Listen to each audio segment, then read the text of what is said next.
Hello friends, I am Santosh. Welcome to I सूत्रा।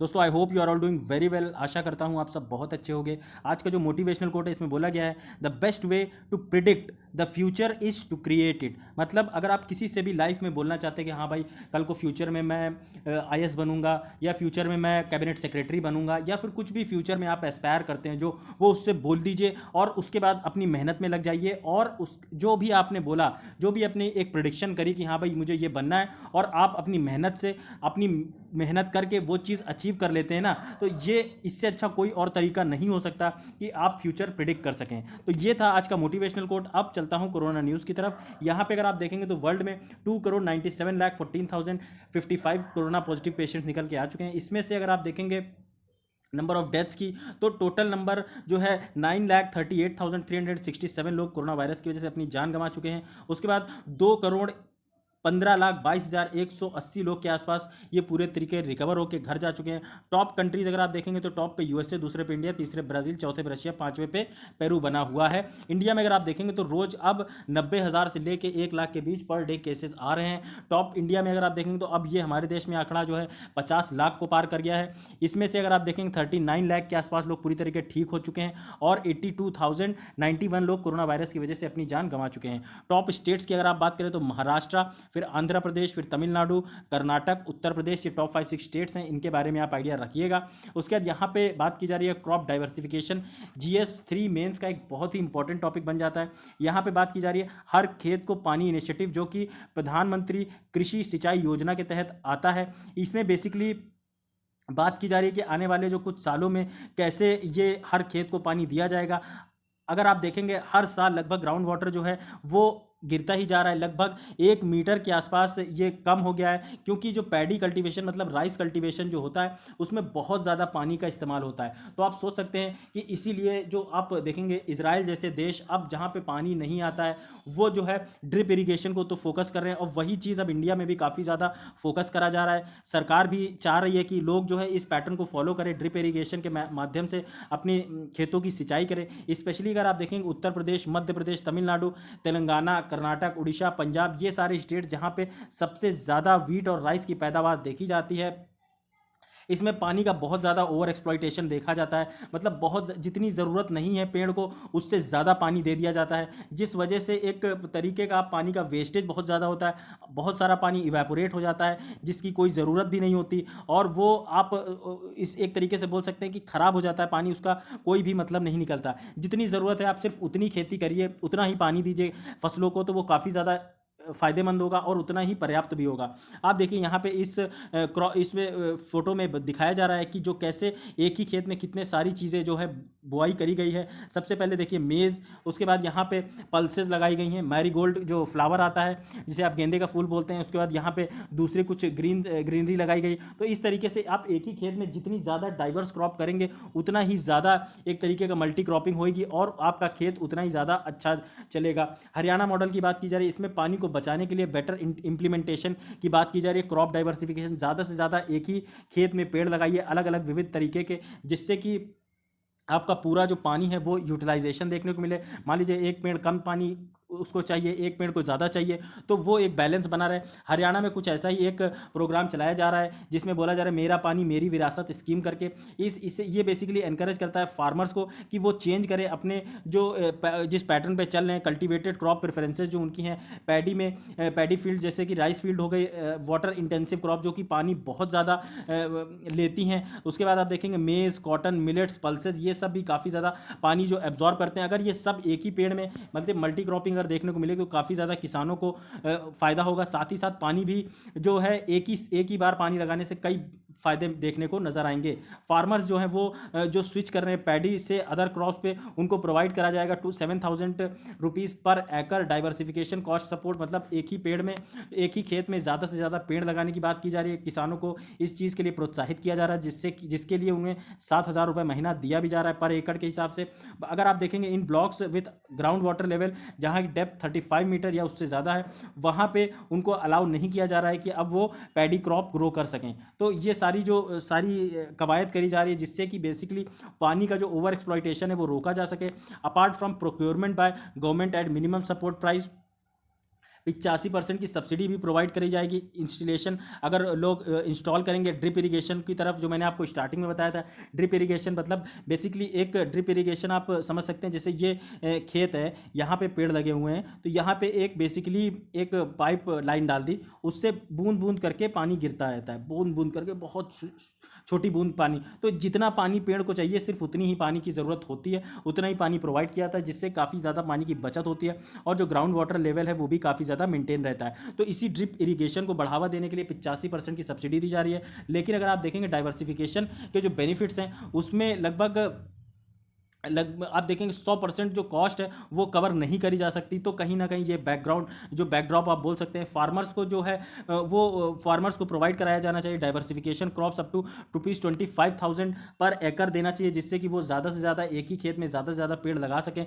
और ज़्यादा से ज़्यादा अपने खेत से एक आउटपुट ले सके, पानी को बचा सके और ग्राउंड वाटर को भी सेफ रख सकें। वे फॉरवर्ड में अगर आप देखेंगे तो इसमें बोला जा रहा है कि जो अदर वाटर स्ट्रेस्ड स्टेट्स हैं, जो कि जैसे राजस्थान आप देखेंगे, उसके बाद जो गुजरात देखेंगे, गुजरात का जो वेस्टर्न पार्ट है वहाँ पे जो काफ़ी ज़्यादा पानी की जो कमी देखी जाती है, इन सब चीज़ों से अगर आप प्रॉपरली ये सारी चीज़ें जो डाइवर्सिफिकेशन ऑफ क्रॉप्स लेके चलेंगे तो काफ़ी ज़्यादा फ़ायदा होता हुआ नज़र आएगा इन स्कीम से। और जो आने वाले टाइम में स्कीम्स को और अपडेट करके कैसे किसानों को और ज़्यादा से ज़्यादा प्रोत्साहित किया जाए, उनके अंदर एक बिहेवियरल चेंज लाया जाए, जिससे कि वो इस तरफ एक तरीके से प्रोत्साहित हो सके कि हाँ भाई अब हमें ये ड्रिप इरिगेशन फॉलो करनी है, या फिर हमें एक तरीके से बहुत सारी जो फसलें बुआनी है एक ही खेत में, जिससे उन्हें मैक्सिमम प्रॉफिट होता हुआ नजर आए। और सरकार की भी जो मंशा है किसानों की आय दोगुनी करने की, उसमें भी काफ़ी ज़्यादा एक इम्पैक्ट पड़ सकेगा। सेंट्रल गवर्नमेंट की अगर आप बात करें तो central government can also support states इन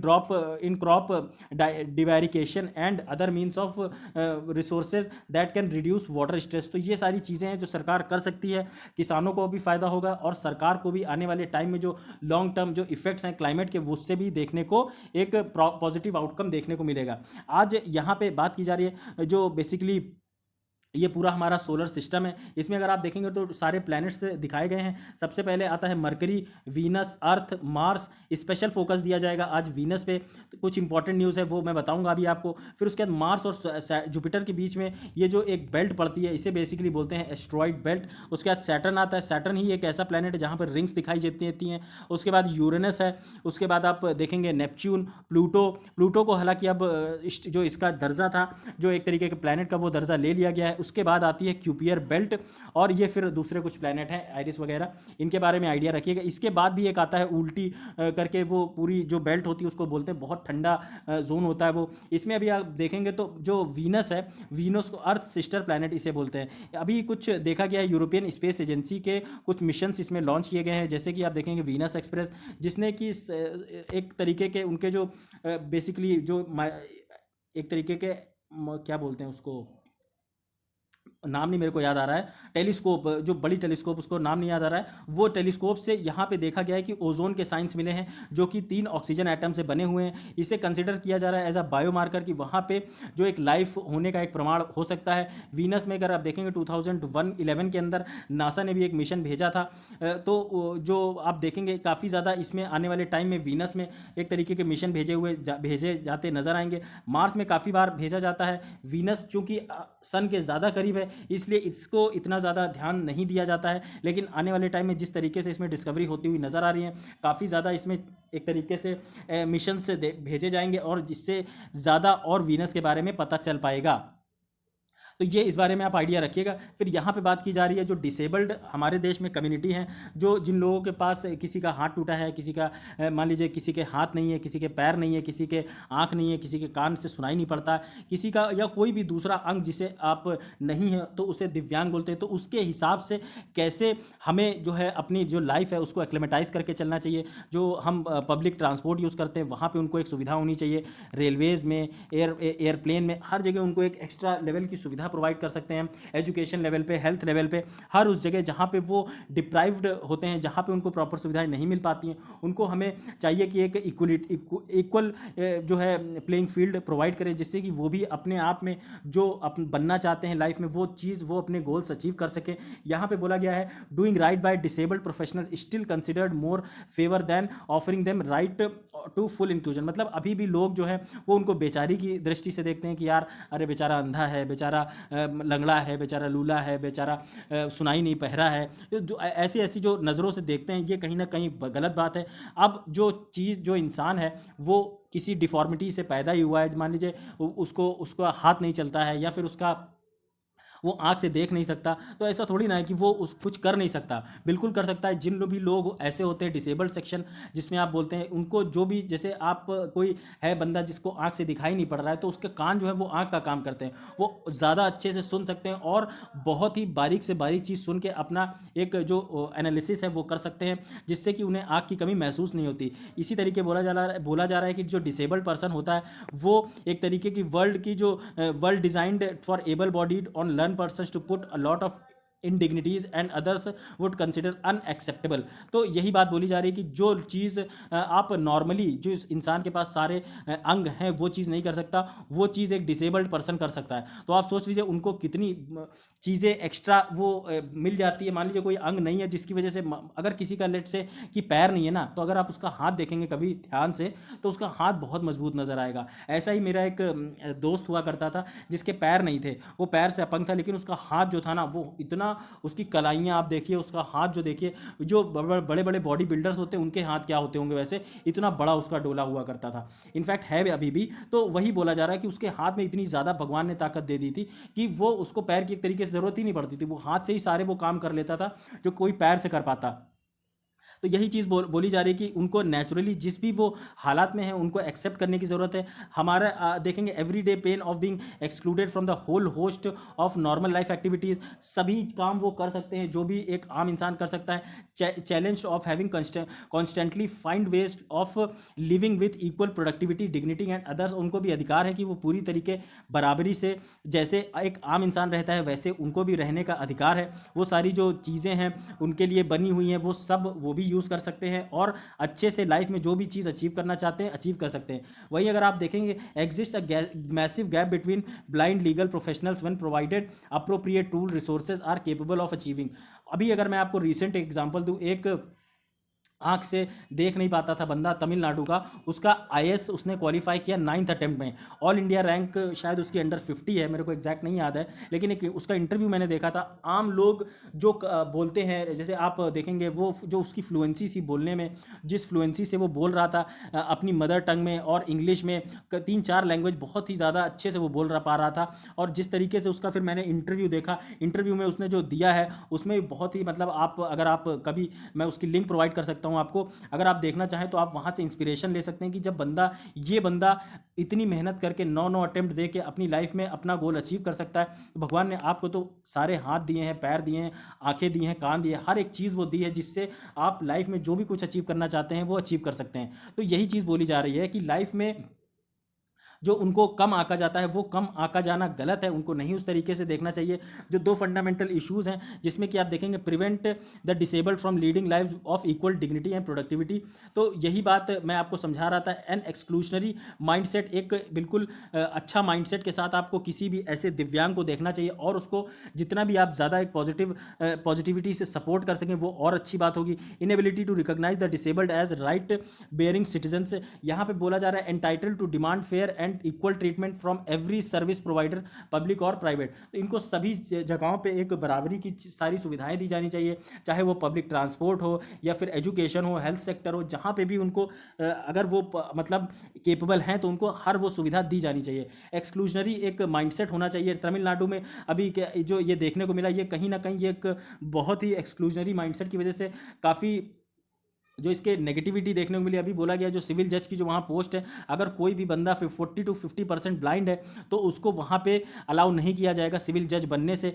तो कहीं ना कहीं ऐसी चीज़ें जो है उनको और ज़्यादा डीमोटिवेट करती हैं, पेसिमिस्टिक बनाती हैं, जिस वजह से वो अपना लाइफ में जो गोल हैं, बड़े बड़े सपने देखने का अधिकार जो सबको है, वो सपने एस्पायर नहीं कर पाते।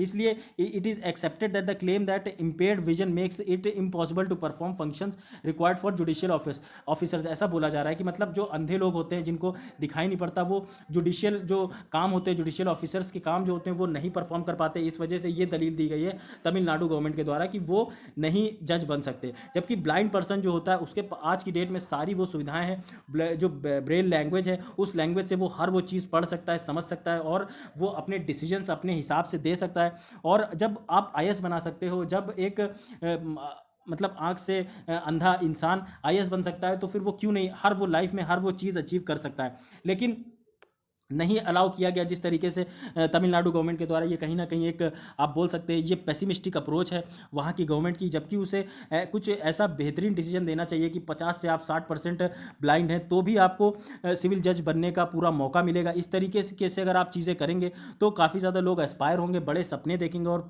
पूरे करने के लिए पूरी अपनी जी जान लगा देंगे। आप उनको अगर ये बोल के कहीं ना कहीं एक डीमोटिवेट कर देते हैं तो वो सोचिए कि जो बंदा पढ़ रहा है वो कितना ज़्यादा डीमोटिवेट होगा, या फिर जो देख नहीं सकता वो क्या सोचेगा अपने बारे में। ये सब चीज़ें सरकार को एज मतलब मैच्योर्ड वे सोचना चाहिए। 2016 का जो rights of person and disabilities act है, सेक्शन 46 ऑफ बोलता है कि ऑल सर्विसेज प्रोवाइडर्स पब्लिक हो या प्राइवेट, इनको सारी सर्विसेज प्रोवाइड करी जानी चाहिए। इनको जो भी रूल्स ऑन एक्सेसिबिलिटी है फाउंड बाय सेंट्रल गवर्नमेंट इनको दी जानी चाहिए। उसके बाद जो with in a period of 2 years, 2 साल के अंदर फ्रॉम डेट ऑफ प्रोमलगेशन, मतलब सारी सुविधाएं दी जाने की बात की जा रही है। और इसमें भी अगर this 2 year period is expired in June 2019, लेकिन अब 2019 से ये जो पूरा जो सुविधाएं दी जानी थी ये जो ख़त्म कर दी गई, इससे काफ़ी ज़्यादा उनकी लाइफ में एक एडवर्स इफेक्ट पड़ेगा, एडवर्स इम्पैक्ट पड़ेगा, जिस वजह से वो जिस मोटिवेशन से अभी तक काम कर रहे थे शायद आगे काम ना करते हुए नजर आए।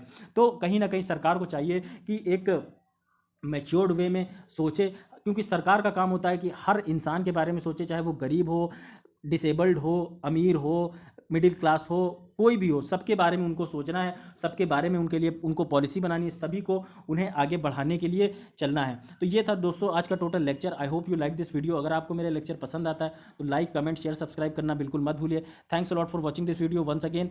जय हिंद।